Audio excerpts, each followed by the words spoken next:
जिसने बंद किया था आज उसके तख्त का वारिस भी कोई नहीं,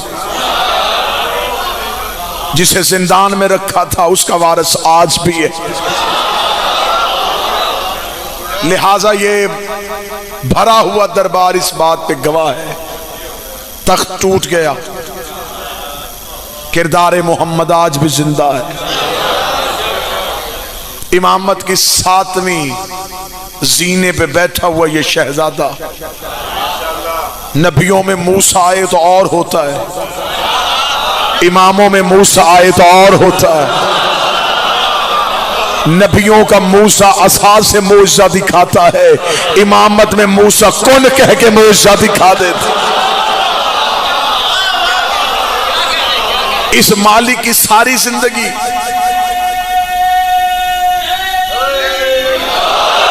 इस मौला की सारी जिंदगी बाबा जी क्योंकि गुजरी ही जिंदान में है, तो लिहाजा फजीलत के भी सारे मोती जिंदान ही से हासिल हुए। जब जिंदान में पीर अहमद शाह जी कह दिया गया था इस इमाम से कि इमामत का इख्तियार तो अब वापस हो गया, और एक शख्स ने कहा था अगर इमाम के पास गैब की कुंजियां होती हैं तो फिर ये जिंदानों में बंद क्यों होते हैं? जब इनके पास गैब की कुंजियां हैं तो फिर ये कैद खाने में मुक़य्यद क्यों हो जाते हैं? इतना कहना था। इमाम ने कहा इमामत को कमजोर न समझना, अगर मैं कहूं तो ये सामने वाली दीवार सोने की हो जाए। अभी इमाम ने इतना कहा यह दीवार सोने की हो गई। दीवार सोने की होना थी, लोग हैरान और परेशान हुए। इमाम ने दोबारा इशारा किया, फिर पत्थर की हुई। इमाम ने पत्थरों की तरफ निगाह करके कहा मैंने आमर तो नहीं किया था, मैंने हुक्म तो नहीं किया था, मैंने तो कहा था अगर मैं कहूं, अगर मैं कहूं, अगर मैं कहूं, मेरे आमर का इंतजार क्यों ना किया? और आमर के आमर से पहले सोने की क्यों हुई? दीवार ने बोल के कहा मौला मैं तो आपके गुलामी में हूं, मैं तो आपके आमर के मुंतजर थी, लेकिन जब आप कह रहे थे इनमें से एक हरामी के दिल में यह शक पैदा हो रहा था कि यह कैसे हो सकता है, मैंने फौरन होके बताया कि ऐसे हो सकता। बिस्मिल्लाह।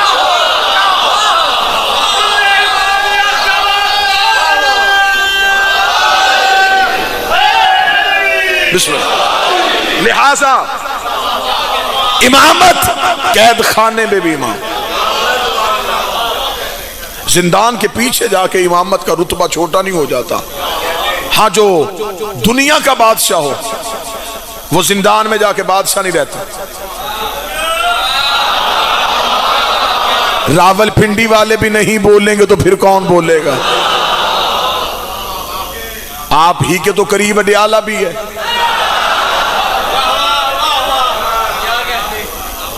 बादशाह बाबा जी जिंदान में चला जाए तो बादशाह नहीं रहता। इमाम कैद खाने में भी हो, इमाम हो। इमाम तख्त का मोहताज नहीं, इमाम ताज का मोहताज नहीं। जरूरी नहीं कि इमाम के लिए तख्त हो तो फिर उसके पास इमामत है। हजरत यूसुफ कैद खाने में भी नबी थे। तख्त किसी भी बेइज्जत को इज्जत नहीं देता। वक्ती तौर पे जमाने पे जाहो जलाल रोब के लिए तो होता है, लेकिन तख्त से किसी का साहिब इज्जत होना जरूरी नहीं। इमामत अल्लाह का वो दिया ओहदा है। इमाम जिंदान में भी इमाम होता, क्योंकि ये दिन बादशाह का मखसूस है और आज की ये शब्बेदारी को इमाम के साथ मंसूब किया गया है।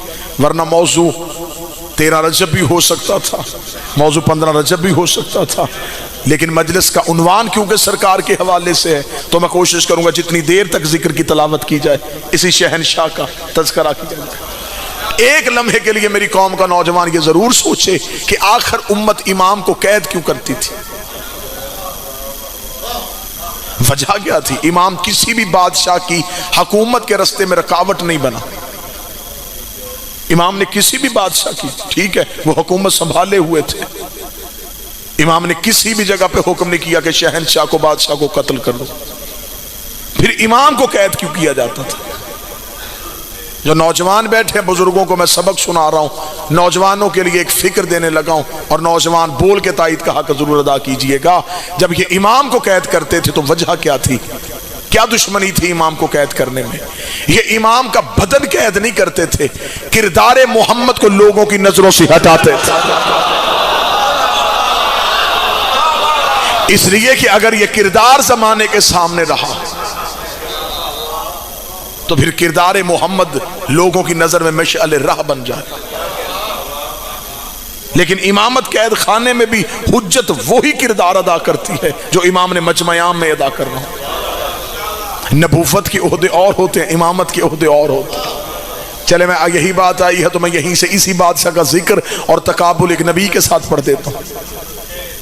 हजरत यूसुफ पे हमला हुआ, 7वीं कोठरी तक गया अल्लाह का नबी, और 7वीं कोठरी पे जाके अपनी इस्मत को बचाया। लेकिन इस्मत बची, जिसने हमला किया था उसका हदफ वही रहा। 7वीं कोठरी तक गए हैं हजरत यूसुफ, और 7वीं कोठरी पे जाके इस्मत को बचाया। अब ये बात ज़हन में रखिएगा। आइए मैं आपको इमामत का ओहदा बताऊं। इमाम कैद खाने में थे या एक फाहिशा औरत को जिंदान में भेजा गया ताकि इमाम पे इल्जाम लगा के इमाम का कत्ल आसार हो सके? जब सुबह का दरवाजा खोला गया तो हुकूमत का दिमाग घूम गया। आगे इमाम सजदे में था, पीछे वो औरत सजदे में थी जो 7वीं कोठरी में जाके अपनी इस्मत बचाए। उसे नबी कहते हैं। जो एक रात में फाहिशा को आबिदा बना दे उसे इमाम कहते हैं। जिसने एक रात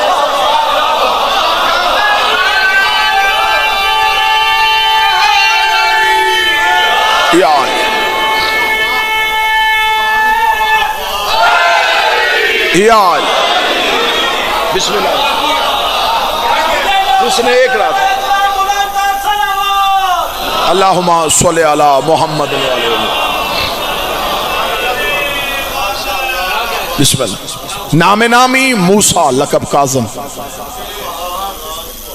मूसा नबियों में भी है, लेकिन वो है मूसा गज़बान, गुस्से वाला मूसा, गज़ब वाला मूसा। ये है मूसा काज़म, गुस्से को पी जाने वाला मूसा।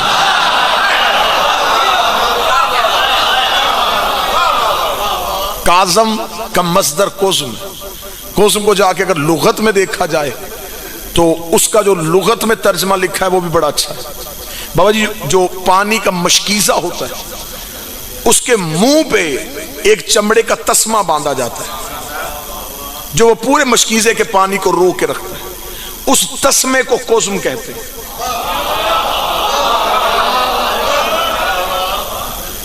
और जो उसे बांधे उसे काज़म कहते हैं। अब सतर कहूं अल्लाह जाने सर से गुजरेगी या दिलों से, जो अल्लाह के जलाल को रोक के रखे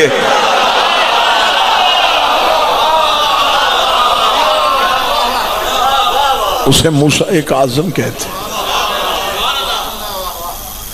विलायत की तबलीग जिंदान में भी नहीं छोड़ी।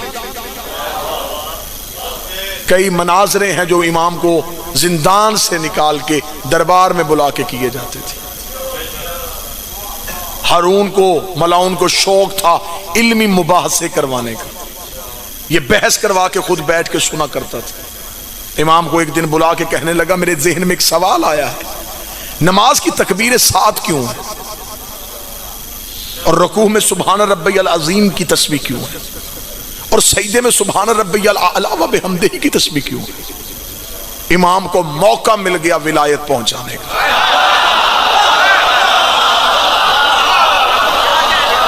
रावलपिंडी ही में अकीदा तो पढ़ा रह जाएगा, अब तो हर जगह पे पाबंदियां शुरू हो गई। लिहाजा अल्लाह इस धरती को महफूज रखे अकीदे के दुश्मनों से। अल्लाह इस खित्ते को सलामत रखे। किसी फकीर सैयद की वजह से ये धरती आबाद है, मेरा मालिक हमेशा इसे आबाद रखे। बाबा जी, इमाम को मौका मिल गया विलायत का पैगाम पहुंचाने का। इमाम ने कहा, तूने पूछा है कि नमाज की तकबीरें 7 क्यों है? इमाम ने फरमाया, जब हमारा नाना मेराज पे गया था तो 7 आसमानों से गुजरा था। जिस आसमान से गुजरता था अल्लाहु अकबर अल्लाहु अकबर अल्लाहु अकबर अल्लाहु अकबर कहता। जब अर्श अजीम पे नजर पड़ी तो नबी ने कहा सुभान रब्बे यल अजीम व बिहम्दिही। जब अल्लाह की नजर फिर जाके सिदरतुल मुंतहा से आगे काबा कौसैन पे नजर पड़ी, फिर कहा सुभान रब्बे यल आला व बिहम्दिही।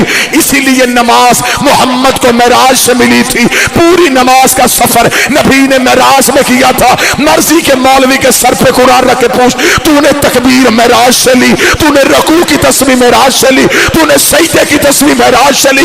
अब सर पे कुरान रख के बता, जब नबी पर्दे पे गया था तो लहजा किसका था, हाथ किसका था?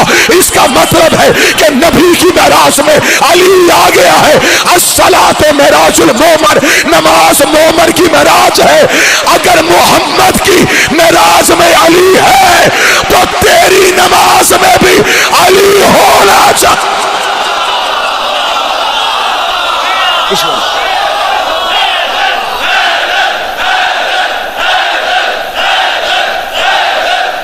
सारे बोलो मिलके हैदरी।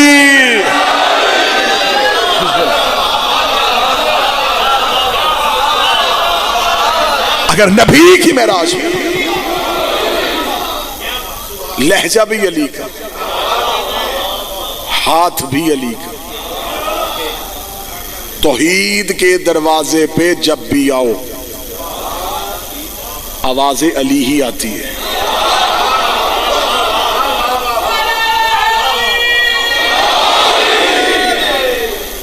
वो जो मस्जिद के दरवाजे पे फकीर आया था, पहले उसने मस्जिद वालों से मांगा था, कोई है? कोई सदा पे लब्बैक ना हुई। फिर आवाज दी, फिर जब उसने आसमां की तरफ निगाह करके कहा, तेरे घर से खाली जा रहा हूं, तो अली के हाथ से अंगूठी उतरी। नमाज तमाम होने के बाद एक सहाबी ने कदमों पे हाथ रख के कहा, आप तो करीम हैं, आपके दरवाजे से तो पहली सदा में मिल जाता है, आपने तीसरी सदा पे क्यों दिया? फरमाया यहां होता तो यहां वाली सदा सुनता। पहले वो यहां वालों से मांग रहा था, फिर उसने वहां वालों से मांगा। जब उसने अल्लाह से गिला किया, अली ने खैरात के बताया, जब भी तुम जली को बुलाओ जली नहीं आता, आगे से अली आता। बुलाते तुम अल्लाह को हो।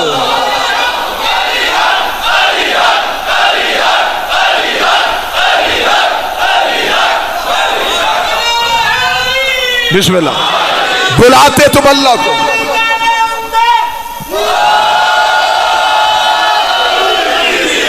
सदा तुम अल्लाह के नाम पे देते हो।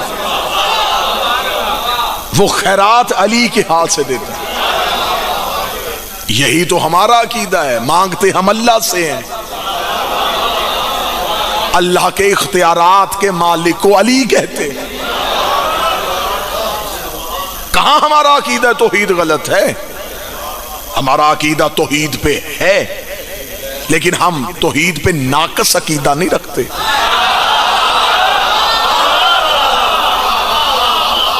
हमारा अकीदा तौहीद भी बरहक।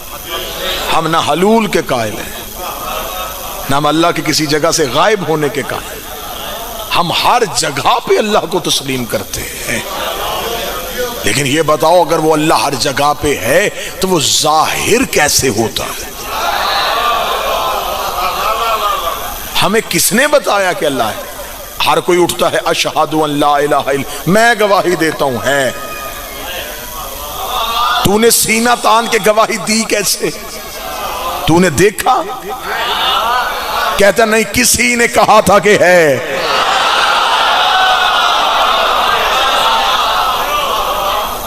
इसका मतलब है कि हमने गवाही उनकी गवाही पे दोहराई है। असल गवाही उनकी है, उन्होंने बताया है, हमने उनकी गवाही पे गवाही दी।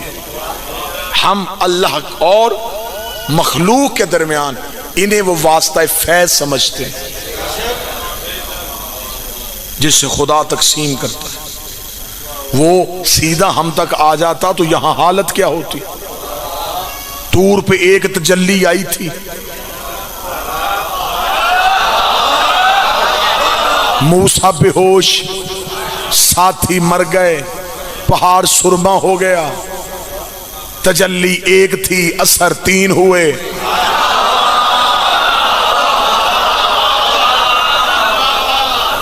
जैसा ज़र्फ जैसी सलाहियत उसने वैसा लिया।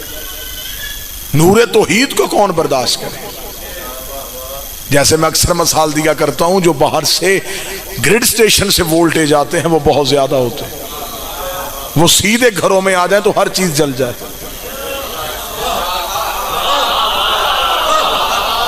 दरमियान में एक ट्रांसफार्मर होता है जो उसे ठंडा करता है, आगे उतना पहुंचाता है जितने ज़र्फ काबल होते हैं।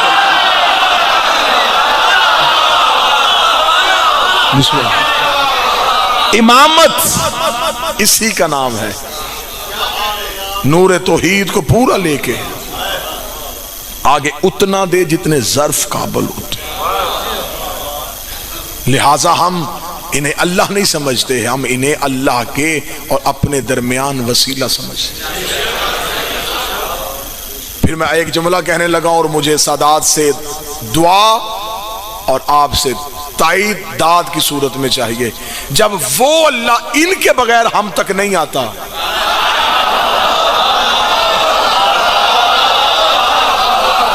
तो फिर हम इनके बगैर उस तक कैसे गए? तुम्हें नमाज सिखाई किसने? इन्होंने। तो जब उसने इनके बगैर हमें नमाज नहीं दी,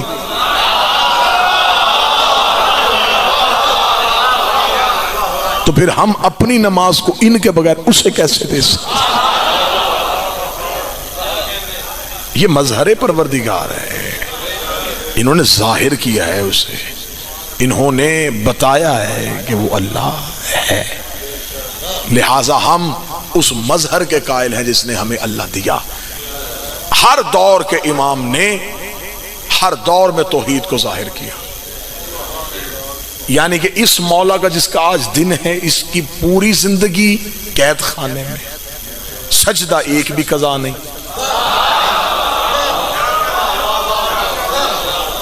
यह है जिंदान में तौहीद मनवाने का तरीका, कि दरबार में बैठे हुओं को जिंदान वाला बता रहा है कि अल्लाह है, तख्त वालों को कड़ी वाला बता रहा है अल्लाह। मेरा सलाम हो उस इमाम मजलूम पे जिसके लिए ज़ियारत नाहिया में मेरा वलीउल आसर फरमाता। सलाम हो मेरा उस जद्द मजलूम पे जिसके बदन का गोश्त जंजीरें खा गई।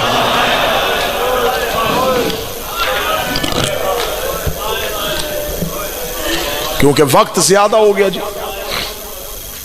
इंशाअल्लाह 26 रजब को दामा सईदा ज़िशान भाई के पास 4 शबान को इसी बारगाह में जितने भी हुक्म हैं उनकी तमील वाजिब समझ के की जाएगी। इश्क की नमाज है।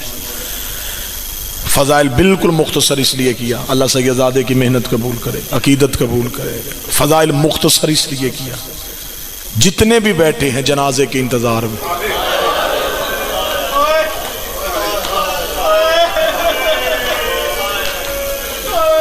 और फिर तुम तो मुझे नजर आ रहे हो ना बाबा जी, कुछ ऐसे भी बैठे हैं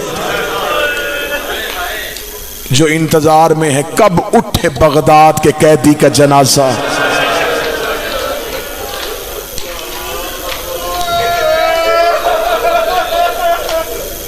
जनाजा भाई का हो, बाप का हो, दूर वाली बहनों को जरूर बुलाया जाता है। आज उस कैदी का जनाजा है जिसकी कोई मां शाम से आ रही है, कोई बकिया से आ रही है। अब कोई सैयद बैठा, मुझे अगली सतर में माफ करे, इस जनाजे पे, इस हथकड़ियों वाले कैदी जनाजे पे एक वो मासूमा भी रोने आई है जो खुद कड़ियों में आई है।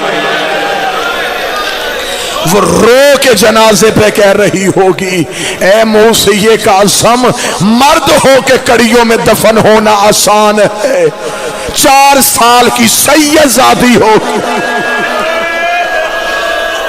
रस्सियों में दफन होना मुश्किल। मौला पे इंतहाए असीरी गुजर गई, जिंदान में जवानियों पीरी गुजर गई। जब कैद करने के लिए लश्कर आया, गरीब नाने की कब्र पे कुरान पढ़ रहा था। जितने काजमी सैयद बैठे हो, नकवी सैयद बैठे हो, पुरसा लेना बाबा जी, कुरान वाले हाथों पे उम्मत ने हथकड़ियां पहनाई। बाबा जी कब्र मोहम्मद पे बैठा था, कुरान वाले हाथों पे, मैं फिर कहता हूं, हो सकता किसी बंदे का ध्यान जुमले पे ना हो, कुरान वाले हाथों पे हथकड़ियां आई। उम्मत ने इमाम के हाथों से कुरान उठा लिया, कुरान वाले हाथों में हथकड़ियां आई, चारों तरफ से सिपाहियों ने घेर लिया। इतना कहना था, इमाम ने कहा मुझे खबर थी तुमने मुझे गिरफ्तार करना है, इसलिए मैं घर से निकल के नाने की कब्र पे आ गया था। एक सिपाही ने कहका मार के कहा, अगर तुझे खबर होती तो फिर शहर से चला जाता, अगर तुझे खबर थी हम तुझे गिरफ्तार करने आए हैं तो तू कब्र रसूल पे क्यों आया? जो जवाब इमाम ने दिया, पूरी रात तेरे तड़पने के लिए काफी है। इमाम ने सर झुका के कहा, मैं घर से निकल के यहां इसलिए आ गया था, हमसे रोज रोज घर जलवाए नहीं जाते, हमसे रोज रोज दरवाजे जलवाए नहीं जाते, अभी तो हम ज़हरा का जला दरवाजा।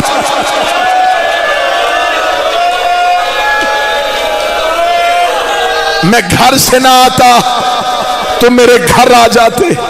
मेरी बेटियां पर्देदार हैं, मुझे बेटियों के पर्दे का एहसास है।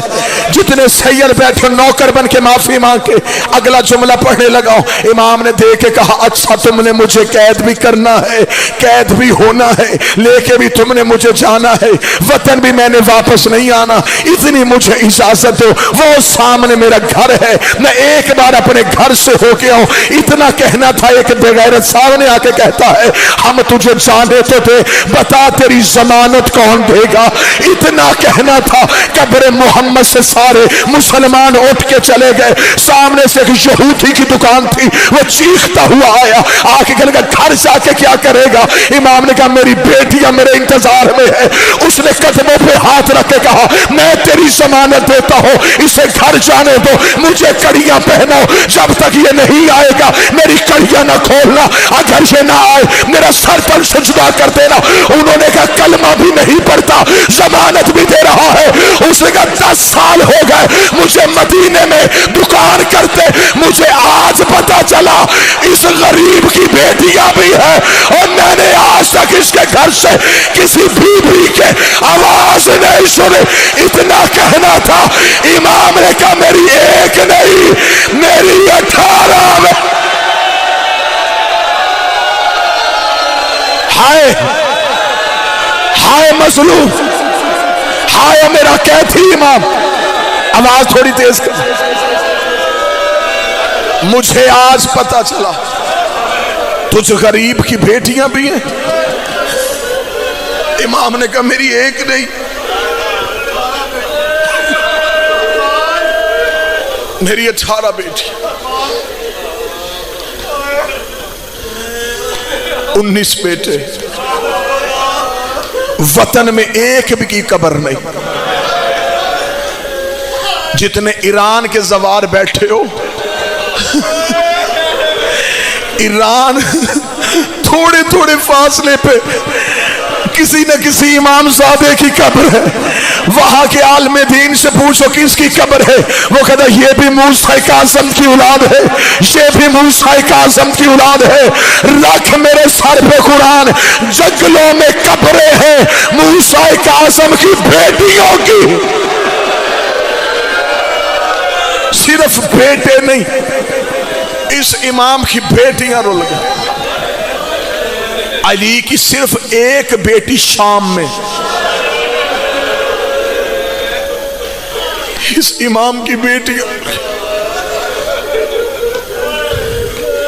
हुर्मत सदात की सबसे बड़ी दलील है मूसा काज़म।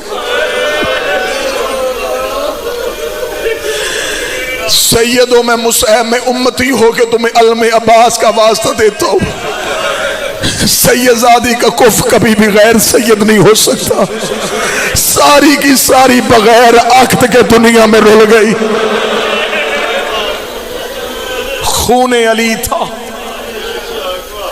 हाथों में हथकड़ियां पहनाई। पहनाने के बाद इन्होंने लश्कर को 2 हिस्सों में तकसीम किया। इनके जहन में यह था अगर सीधा बगदाद लेके जाए, रास्ते में कोई हमला करके इमाम को छुड़वाए ना। इन्होंने एक लश्कर बगदाद की तरफ, एक बसरा की तरफ रवाना किया। मैं पूरी जिम्मेदारी के साथ कुतुब की रवायत पढ़ूं। इन्होंने इमाम को बगदाद से पहले बसरा की तरफ भेजा। और अगर सैयद बैठे मुझे माफ करना, जैसे मैंने आंखों में रवायत पढ़ी, इन्होंने इमाम मूसा काज़म को एक ऊंट की पुष्ट के साथ रस्सियों से बांधा। मैंने तो डर के रवायत पढ़ी थी, मैं तो डर गया था। सैयद बैठे हुए बाबा जी, मुझे बादशाह की इज्जत की कसम है, इन्होंने उसके ऊपर चादरों का ढेर रखा। मदीने से लेके बसरे तक इमाम को ऊंट की पूंछ से बांधे रखा। 14 साल की कैद लिखी किताबों ने। 1 साल उनमें से बसरा रहे, 13 साल बगदाद रहे। पहला 1 साल बसरा के कैद खाने में रहे।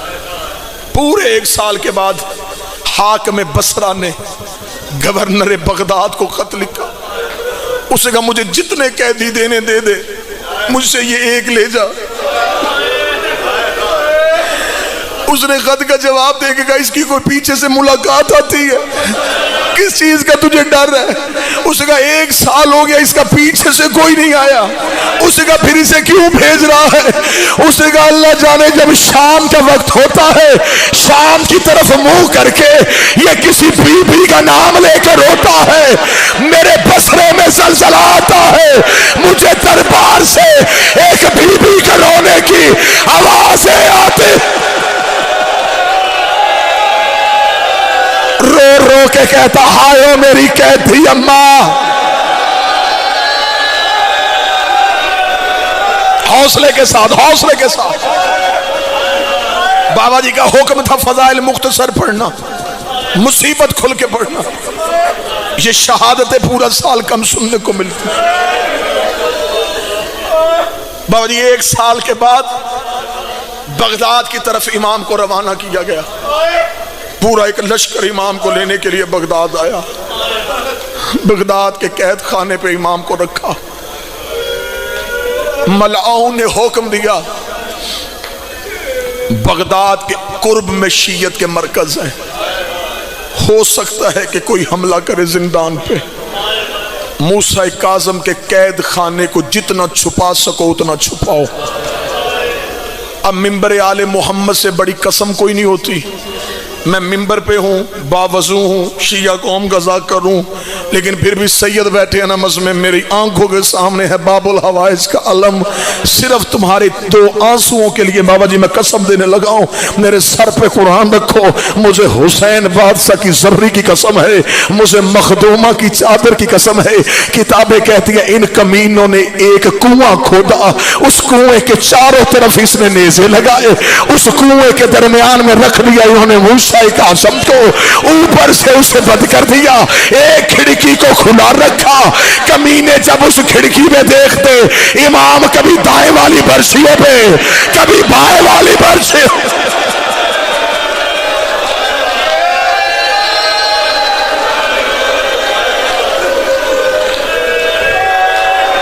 छत इतनी नीचे, सीधा खड़ा ना हुआ जाए। दरमियान में है बतूल का जख्मी बेटा। 13 साल गुजर गए। खुद कातल की रवायत है मलौन सिंधी बिन शाहिक की। वो कहता मैं जब भी खिड़की से देखता, मुझे बर्छियों में सिर्फ एक कपड़ा नजर आता।